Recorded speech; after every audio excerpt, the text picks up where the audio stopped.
O homem foi criado, como já disse, para ter um relacionamento com Deus e também com as pessoas. E a Bíblia deixa claro isso, aqui em Eclesiastes capítulo 4, vai ser o nosso texto base, que no subtítulo diz as vantagens do companheirismo. No versículo 7 fala: observei outra coisa que não faz sentido debaixo do sol. É o caso do homem que vive completamente sozinho, sem filho nem irmão, mas que ainda assim se esforça para obter toda a riqueza que puder. A certa altura, porém, ele se pergunta: para quem trabalho? Porque deixo de aproveitar tantos prazeres. Nada faz sentido. E é tudo angustiante. Aí vem a grande sacada no versículo 9, quando ele diz: é melhor serem dois que um, pois um ajuda o outro a alcançar o sucesso. Preste atenção no que ele diz. É melhor serem dois do que um, porque um ajuda o outro a alcançar o sucesso. Amado, sozinho só se enquadra naquele sentido em que usamos aquela frase: antes mal do que mal acompanhado, apenas nisso. A Bíblia diz, Paulo falando em Coríntios, que as más companhias podem corromper, né? O bom costume pode corromper um bom caráter. Isso vai depender da sua companhia e ela pode te levar ao fracasso e não ao sucesso.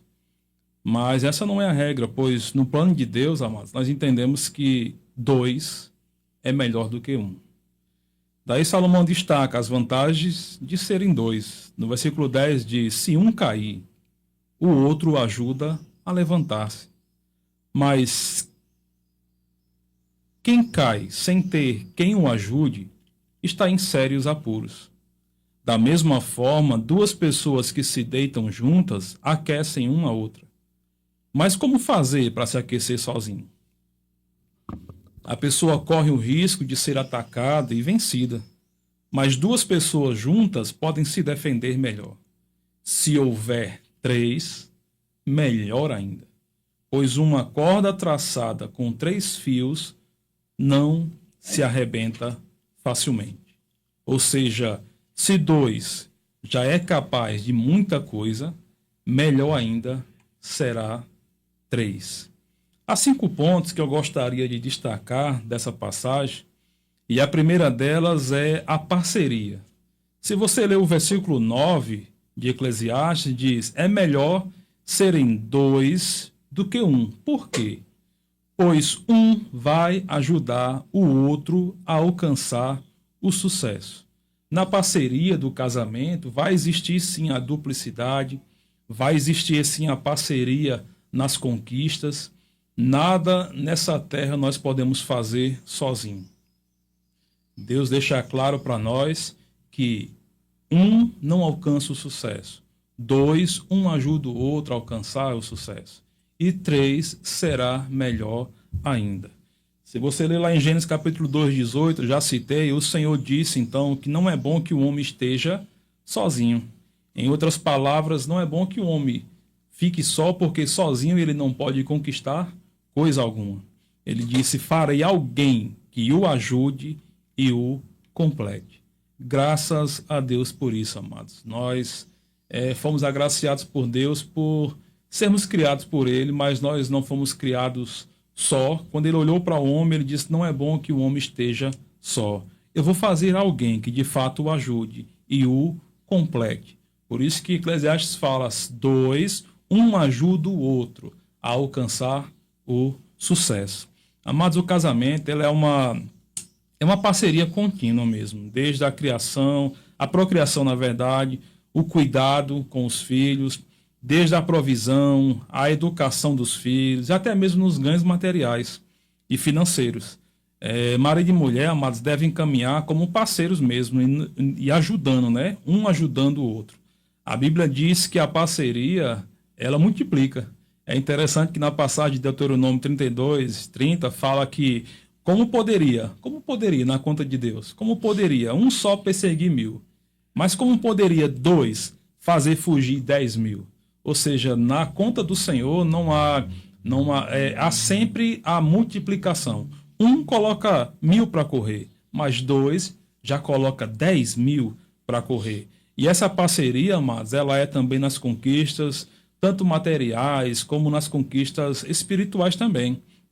Se você lê em Mateus capítulo 18, no versículo 19, a Bíblia diz: também lhes digo que se dois de vocês concordarem, preste atenção, deve haver uma concordância.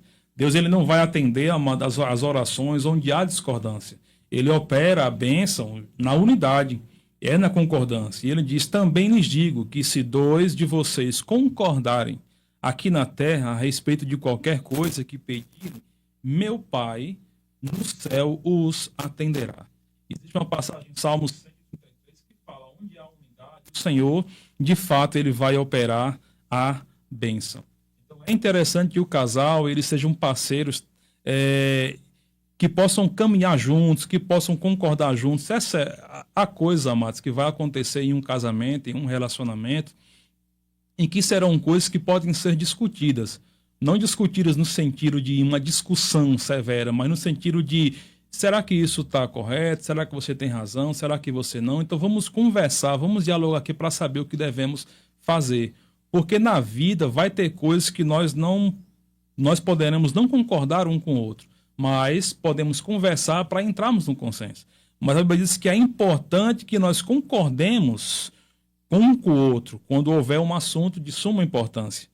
E dessa forma, amado, nós entendemos que a Bíblia diz que haveria bênção, porque é na unidade, é na concordância que o Senhor ele vai operar a bênção. O segundo ponto que eu quero destacar nessa passagem de Eclesiastes é o suporte. No versículo 10 diz: se um cair, o outro ajuda a levantar-se. Mas não fala apenas de um tropeço natural, né?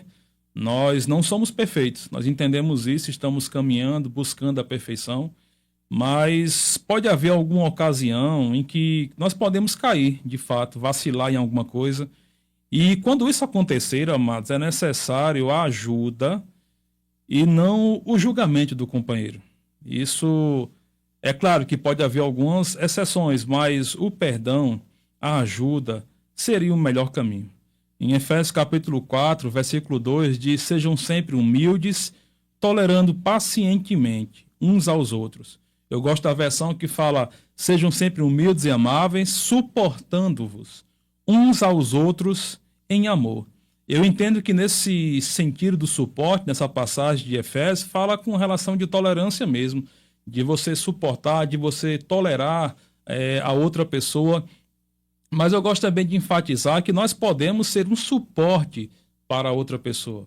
Você pode ser um suporte para o seu companheiro. Se dois é melhor do que um e o outro ajuda a alcançar o sucesso, então, de fato, um ajuda o outro a se levantar. Nós não somos aqueles que vai julgar quando o outro cair, não vai lançar pedras quando alguém cair. Pelo contrário, vamos ajudar, levantar, corrigir de fato naquilo que for necessário.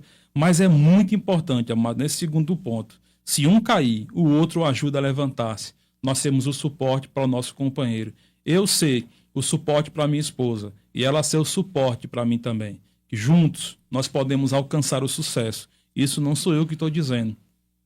É as Sagradas Escrituras. Nós podemos ver também um terceiro ponto que é o cuidado. No versículo 11 diz: da mesma forma, duas pessoas que se deitam juntas, elas aquecem uma a outra. Ou seja, há um calor humano, há o fato de você... eu gosto sempre de dizer, quando nós deitarmos, tem pessoas que gostam, tem outras que não, mas de dormir juntinho com o seu cônjuge, de fazer aquela famosa conchinha, de estar abraçado, de um calor humano, um aquecer o outro, amados. Isso é muito bom, isso é muito confortável.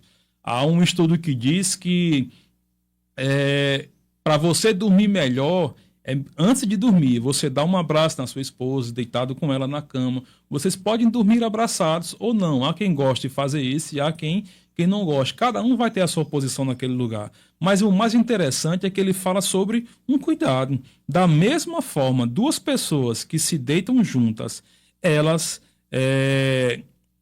aquecem uma a outra. Uma pessoa sozinha, ela tem um calor dela, normal, mas ela não vai poder aquecer a outra pessoa. O quarto ponto em que eu quero destacar é a proteção.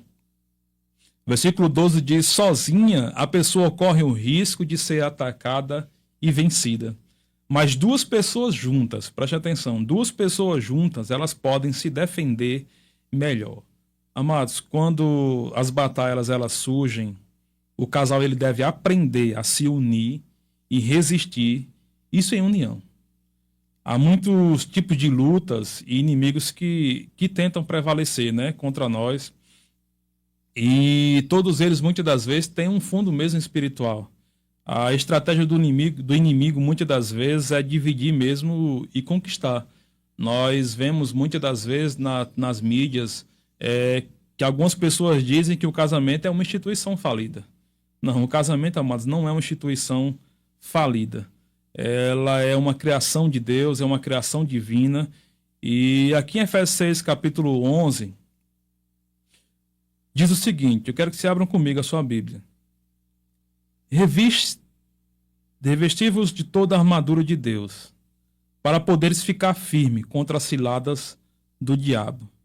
Porque a nossa luta, preste atenção nessa passagem, olha só. A nossa luta não é contra sangue e carne. Há uma versão que diz contra pessoas. Mas o diabo ele vai preparar ciladas para tentar colocar um contra o outro. Nós temos que estar prontos, preparados, firmes contra as ciladas que o diabo pode tentar colocar contra nós. Como eu falei, a estratégia dele vai ser querer dividir para conquistar. Ele vai querer colocar o marido contra a esposa contra o marido. E muitas das vezes os pais contra os filhos contra os pais. E o mais interessante é que ele diz que essa luta, ela não deve ser contra a outra pessoa. Eu não posso lutar e guerrear contra a minha esposa. Ela não pode lutar e guerrear contra mim. A Bíblia diz que a nossa luta é contra as ciladas que o diabo ele levanta mesmo contra nós. E se você vê um exemplo, que não sei se alguém aqui já assistiu aquele filme O Quarto de Guerra, é bem interessante que o casal, eles estão tendo um momento bem turbulento na sua relação, e há muita discussão entre o marido e a mulher. A mulher discute bastante com o marido, sempre há brigas com aquele casal, e ela encontra uma senhora, que é uma senhora de oração, e ela começa a ajudar essa mulher. E o mais interessante é que essa senhora chega para essa mulher e fala: você está lutando com a pessoa errada. O seu inimigo não é o seu marido. O seu inimigo é Satanás. Satanás ele vai lançar, amados, ciladas. Tome muito cuidado com isso. Para tentar desestruturar o lar, para tentar desestruturar famílias. Eu posso dar até um exemplo uma vez, preste atenção, uma vez, dar um pequeno testemunho. Eu e a minha esposa estávamos escalados para ministrar em um culto. Era o mês da família, o mês de junho, mês de maio, né? Que aqui em Esperança Verbo da Vida, o mês da família. Estávamos escalados para ministrar pela manhã. Eu e minha esposa já estávamos saindo de casa e eu não sei o que aconteceu, eu não me lembro nem qual foi o motivo que nós começamos a discutir um com o outro. E aquela discussão começou a ficar um pouco acalorada, assim, bem. E Ângela parou, olhou para mim, eu olhei para ela e ela disse: isso não está certo. Nós temos que identificar que isso aqui não é algo normal, isso é espiritual. Nós olhamos um para o outro, pegamos nas mãos e começamos a orar e a repreender de fato o inimigo. Nós estávamos prontos, preparados para ministrar a palavra. E ele vai arrumar situações do qual eu nem me lembro o que foi de fato. Mas estávamos em uma discussão antes de subir um púlpito para ministrar. Mas aí nós demos as mãos, oramos, repreendemos o inimigo. E foi justamente o que a mulher fez naquele filme, O Quarto de Guerra. Ela entra na sua casa, ela começa a orar e ela começa a repreender. E ela expulsa Satanás de dentro de casa. É interessante que numa cena do filme ela abre a porta, ela vai na rua e fala com ele: não volte mais aqui. É dessa forma, amados, que nós temos que agir. É um ajudando o outro. Ela identificou, eu identifiquei, nós olhamos um para o outro e disse: isso não está certo. Isso é uma influência mesmo de Satanás. Então nós identificamos o problema, oramos juntos, repreendemos, fomos para a igreja, ministramos e foi uma grande bênção. E continuando a leitura de Efésios 6, diz: a nossa luta não é contra a carne e sangue, não é contra pessoas, e sim contra os principados e potestades, contra os dominadores desse mundo tenebroso, contra as forças espirituais do mal nas regiões celestes. Portanto, tomai toda a armadura de Deus, para que possais resistir o dia mau, e depois de teres vencido tudo, permanecer inabaláveis. Amados, então você pode se perguntar, então como é que eu vou travar essa batalha? Como nós fizemos, amados, orando. É orando e vigiando. O casal ele deve lutar juntos e não um contra o outro. Porque, como diz em Eclesiastes, duas pessoas juntas elas podem se defender melhor. Continuando a leitura, em Efésios 6,18, você pode abrir aí, diz: com toda a oração e súplica, orando em todo o tempo no Espírito, vigiando com toda perseverança e súplica por todos os santos. Então, vigie, ore. Se há muita discussão em sua casa, preste atenção. Veja o que está acontecendo. Ore juntamente com a sua esposa. Não brigue um com o outro. A sua luta não é contra pessoas, mas é contra os principados, é contra as ciladas que o diabo ele prepara para desestabilizar, para, como diz aquele ditado, dividir e conquistar. Essa é a ferramenta que muitas vezes ele usa. Quinto e último, reforço triplo. Versículo 12 diz: se houver 3, melhor ainda. Pois uma corda traçada com 3 fios não se arrebenta facilmente. Agora preste atenção, amados. A Bíblia, a palavra de Deus, ela não está, nessa passagem, ela não está falando de um triângulo amoroso. Ou também não está falando da chegada de um filho. Porém, quando nós examinamos, assim, de fato, a revelação bíblica acerca do casamento, nós descobrimos que no modelo divino deve haver sempre a participação de uma terceira pessoa. E essa terceira pessoa, amados, é o próprio Deus. Ou seja, Deus ele quer ser essa terceira dobra. O Senhor ele deseja participar da nossa vida de forma direta mesmo, interativa mesmo. Exemplo disso está lá em Gênesis, né? Quando ele criou o homem e a mulher, Adão e Eva, ele ia todos os dias conversar, dialogar mesmo com Adão, dialogar com Eva, ter um momento de relacionamento mesmo, de conversa. Então, Deus ele quer, de fato, participar da nossa vida. Deus ele quer ser a terceira dobra, Deus ele quer ser o alicerce para que nós possamos edificar um lar. E a edificação do lar, amados, ela só pode se Deus estiver envolvido. É por isso que o salmista diz, aqui em Salmo 127, versículo 1, se o Senhor não edificar a casa, em vão trabalham os que edificam. Se o Senhor não guardar a cidade, em vão vai vigiar o sentinela. Eu gosto da versão NVT que diz, se o Senhor não edificar a casa, os seus construtores eles vão trabalhar em vão. Se o Senhor não guardar a cidade, os seus guardas eles vão vigiar em vão. Sem Deus, no versículo 2, sem Deus, de nada vale trabalhar desde a manhã até a noite para ganhar o pão. Deus dá o pão para os que ele ama, mesmo que eles estejam dormindo. Preste atenção. Deus quer participar, quer ser participante da sua vida de forma completa, direta e interativa. Deus ele quer ser essa terceira dobra no seu relacionamento. 1, 2, melhor. Mas 3, melhor ainda. Deixe, amados, que Deus seja essa terceira dobra no relacionamento de vocês. Com Deus haverá sucesso, mas sem Deus, amados, haverá fracasso. E essa não é a intenção de Deus para um relacionamento, essa não é a intenção de Deus para o casamento. A intenção de Deus para um casamento firme e forte é que ele esteja envolvido de forma direta, para que ele seja essa terceira dobra, para que no relacionamento de vocês não venha se romper, que essa corda não venha se romper facilmente. Amém, amados? Em Provérbios capítulo 16, a partir do versículo 3, diz: confie ao Senhor tudo o que você faz, e os seus planos serão bem sucedidos. Sozinho, nós podemos até conquistar algo. Dois, nós podemos ser bem sucedidos. Mas com Deus, amados, os planos que Ele tem para nós são melhores, são maiores. E Ele diz, confia ao Senhor. Confie ao Senhor. Tudo o que você fizer, todos os seus planos, no seu casamento, no seu relacionamento, seja o que for, amados, conte com o Senhor. Ele quer estar envolvido sempre, de forma direta, como eu já disse. Ele quer ser a terceira dobra do relacionamento de vocês. Salomão, ele diz, tanto em Salmos quanto aqui em Provérbios, que se o Senhor estiver envolvido, amados, vai haver garantia de sucesso. Mas se o Senhor não estiver envolvido, haverá fracasso. É o que ele diz aqui. Sem Deus, de nada vale trabalhar desde a manhã até a noite para ganhar o pão.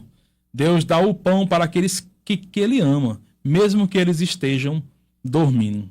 É uma passagem lá em Deuteronômio, capítulo 8, versículo 17, que é bem interessante essa passagem, que o povo de Israel estava já para entrar na terra prometida, e durante esse tempo que eles passaram no deserto, 40 anos, houve muitas intervenções divinas.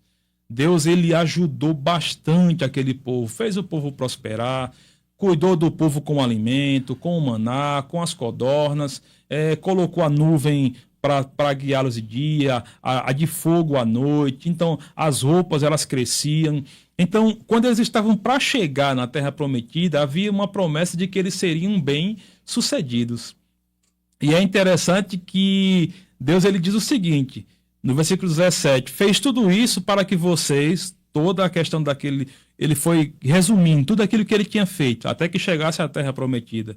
Aí diz, fez tudo isso para que vocês jamais viessem a pensar, eu conquistei toda essa riqueza com a minha própria força e capacidade. Amados, nós sozinhos, nós não somos nada. Nós dependemos do Senhor, nós dependemos de Deus no nosso relacionamento. Ele é quem nos dá força, é Ele quem nos capacita. E no versículo 18 diz, lembre-se do Senhor, seu Deus. É Ele quem nos dá força para serem bem-sucedidos.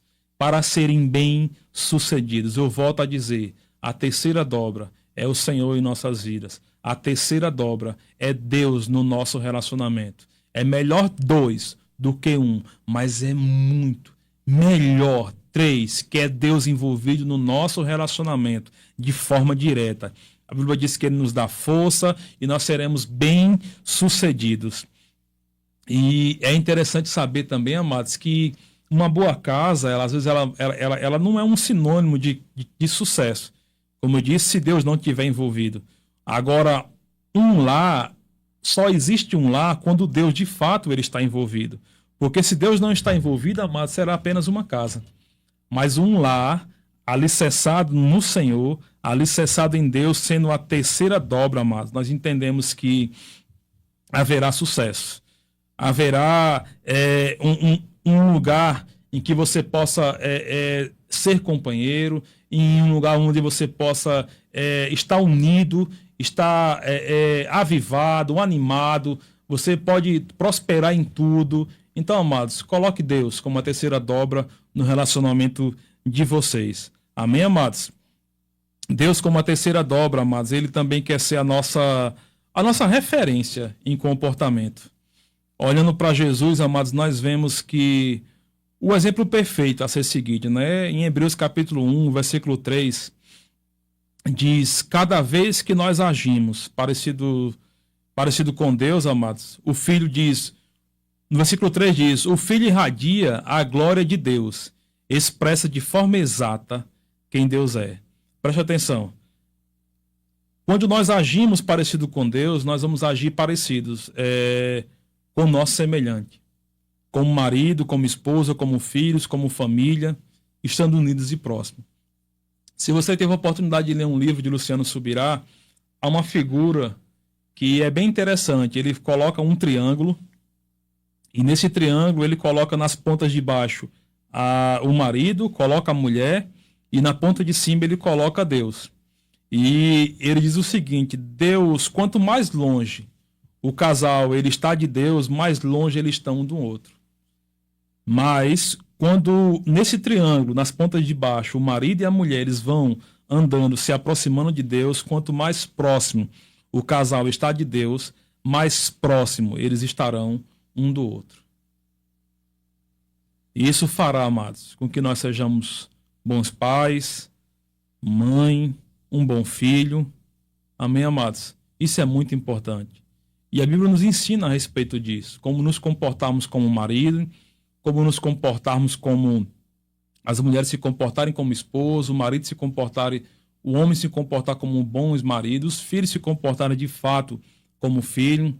Então, cada vez, eu volto a dizer, que nós agimos parecidos com Deus, quando eu me aproximo de Deus, eu fico mais parecido com Ele. Como lembra aqui em Hebreus, o filho ele vai irradiar a glória de Deus. E ele vai expressar a forma exata quem Jesus é. É claro que se refere a Jesus, mas Jesus ele é o nosso parâmetro. Jesus ele é o exemplo perfeito a ser seguido. Então, quanto mais nos aproximarmos de Deus, mais semelhantes a Ele ficarmos, nós iremos tratar melhor. Você vai tratar melhor a sua esposa, a esposa vai tratar melhor o seu esposo, e os pais vão tratar melhor os seus filhos. Amém, amados? E é interessante que aqui em Efésios, vou caminhar para finalizar aqui, nós podemos ver algumas coisas que Paulo nos ensina a respeito do comportamento mesmo de um marido com relação às esposas. O papel da família, né, na verdade. Diz assim, versículo 21, Efésios capítulo 5, a partir do versículo 21. Sujeite uns aos outros por temor a Cristo. Esposas, sujeite-se cada um a seu marido como ao Senhor. Pois o marido é o cabeça da esposa, como Cristo é o cabeça da igreja. Ele é o salvador de seu corpo, a igreja. Assim como a igreja se sujeita a Cristo, também vocês, esposas, devem se sujeitar em tudo ao seu marido. Preste atenção. Quando fala em sujeição, quando fala em submissão, não fala em uma posição de escravidão. Fala em uma posição de companheirismo. A Bíblia diz que quando Deus olhou para o homem, não é bom que o homem esteja só, farei uma mulher que o ajude, ou seja, é uma ajudadora. Então a mulher foi criada justamente para auxiliar o marido, porque nós não podemos fazer nada sozinho. 2 é melhor do que 1. Então isso é um fato, amados. Agora olha só, se as pessoas tanto criticam e usam essa passagem de forma errada, que é a submissão da mulher, as feministas gostam de falar muito isso, né, que a mulher não deve se sujeitar ao marido, mas não é uma questão de escravizar a mulher. Não, é um sentido mesmo de proteção mesmo, de cobertura, onde ela vai estar lado a lado com o marido, porque os dois alcançarão sucesso juntos. Agora preste atenção no versículo 25. Eu acho que dessas atribuições, o papel para o marido foi bem mais severo. Preste atenção. Diz assim, ame, maridos, versículo 25. Ame cada um a sua esposa, como Cristo amou a igreja. Ele entregou a vida por ela. Preste atenção. Deus não está nos dando uma direção direta para que os maridos amem as suas esposas como Cristo amou a igreja. Agora me diz uma coisa, Cristo ele amou a igreja, sim ou não? Sim. E como foi que ele provou esse amor? Ele se entregou morrendo em uma cruz. Ou seja, a sua vida, marido, é se entregar por completo à sua esposa. O papel do marido é cuidar da esposa, é se sacrificar mesmo por ela. Porque Cristo se sacrificou pela igreja. E ele está dizendo, assim como Cristo fez pela igreja, você, marido, faça também pela sua esposa. Isso a fim, no versículo 26, de torná-la santa, purificando-a ao lavar com água por meio da palavra. Assim fez para apresentá-la a si mesmo como igreja gloriosa, sem mancha, ruga ou qualquer outro defeito, mas santa e sem culpa. Da mesma forma, os maridos devem amar cada um a sua esposa, como ama o seu próprio corpo. Pois o homem que ama a sua esposa, na verdade, ama a si mesmo. Versículo 29. Ninguém odeia o próprio corpo, mas o alimenta e cuida dele, como Cristo cuida da igreja. E nós somos membros de seu corpo. Por isso, versículo 31, o homem deixa pai, mãe e se une à sua mulher, e os dois se tornam um. Este é um grande mistério, mas ilustra a união entre Cristo e a igreja. Portanto, volto a dizer, cada homem deve amar a esposa como ama a si mesmo, e a esposa, ela deve respeitar o marido.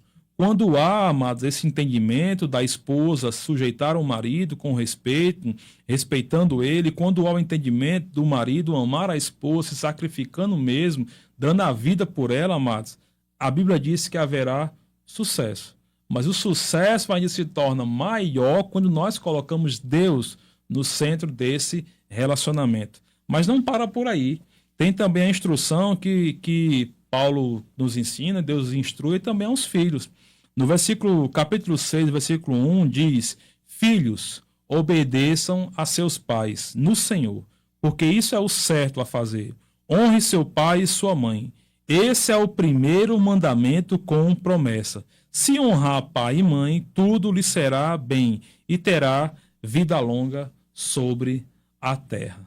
Amém, amados? Então, a Bíblia ela está repleta de ensinamentos daquilo que Deus quer para nós como família mesmo.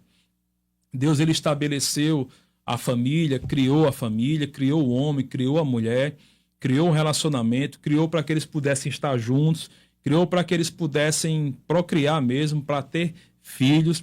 E ele ensina como a mulher deve se portar, ensina como o homem deve se portar, o homem se portar como marido, a mulher se portar como esposo, e ensina também os filhos a como se portar perante os pais. Tudo isso, amados, é muito, muito, muito importante. Mas eu volto a enfatizar, o cordão de 3 dobras, amados, eles não se arrebenta. Por quê?